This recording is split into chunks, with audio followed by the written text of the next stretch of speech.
Then Pilate took Jesus and had him flogged. The soldiers twisted together a crown of thorns and put it on his head. They clothed him in a purple robe and went up to him again and again, saying, "Hail, King of the Jews!" And they slapped him in the face. Once more, Pilate came out and said to the Jews gathered there, "Look, I am bringing him out to you to let you know that I find no basis for a charge against him."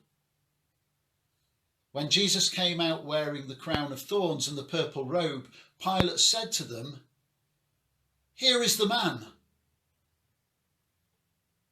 As soon as the chief priests and their officials saw him, they shouted, "Crucify! Crucify!" But Pilate answered, "You take him and crucify him. As for me, I find no basis for a charge against him." The Jewish leaders insisted, "We have a law, and according to that law he must die, because he claimed to be the Son of God." When Pilate heard this, he was even more afraid, and he went back inside the palace. "Where do you come from?" he asked Jesus, but Jesus gave him no answer. "Do you refuse to speak to me?" Pilate said. "Don't you realize I have the power either to free you or crucify you?" Jesus answered, "You would have no power over me if it were not given to you from above.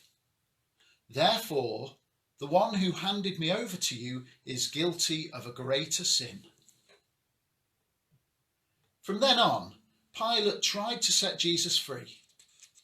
But the Jewish leaders kept shouting, "If you let this man go, you are no friend of Caesar. Anyone who claims to be a king opposes Caesar." When Pilate heard this, he brought Jesus out and sat down on the judge's seat at a place known as the Stone Pavement, in Aramaic known as Gabbatha. It was the day of preparation of the Passover, and it was about noon. "Here is your king," Pilate said to the Jews. But they shouted, take him away, crucify him." "Shall I crucify your king?" Pilate asked. "We have no king but Caesar," the chief priests answered. Finally, Pilate handed him over to them to be crucified. So the soldiers took charge of Jesus. Carrying his own cross, he went out to the place of the skull, which in Aramaic is called Golgotha. There they crucified him, and with him 2 others, one on each side and Jesus in the middle. Pilate had a notice prepared and fastened to the cross. It read, "Jesus of Nazareth, the King of the Jews." Many of the Jews read this sign, for the place where Jesus was crucified was near to the city, and the sign was written in Aramaic, Latin and Greek. The chief priests of the Jews protested to Pilate, "Do not write 'the King of the Jews,' but that this man claimed to be the King of the Jews." Pilate answered, "What I have written, I have written." When the soldiers crucified Jesus, they took his clothes, dividing them into 4 shares, one for each of them, with the undergarment remaining. This garment was seamless, woven in one place from top to bottom. "Let's not tear it," they said to one another. "Let's decide by lot who will get it." This happened so that the scripture might be fulfilled that said, "They divided my clothes among them and cast lots for my garment." So this is what the soldiers did. Near the cross of Jesus stood his mother, his mother's sister, Mary, the wife of Clopas, and Mary Magdalene. When Jesus saw his mother there and the disciple whom he loved standing nearby, he said to her, "Woman, here is your son," and to the disciple, "Here is your mother." From that time on, this disciple took her into his home. Come and see, come and see, come and see the King of Love.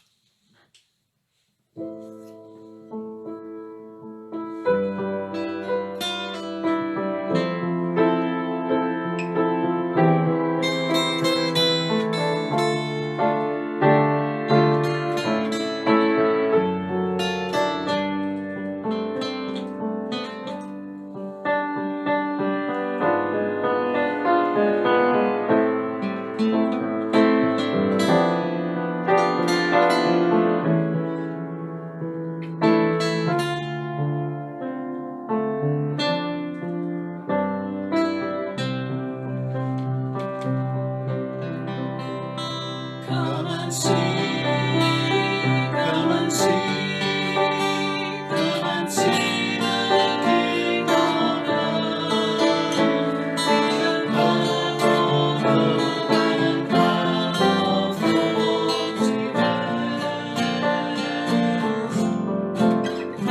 Shoulders mark in sea as he lives to rule the world.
Later, knowing that everything had now been finished, and so that Scripture would be fulfilled, Jesus said,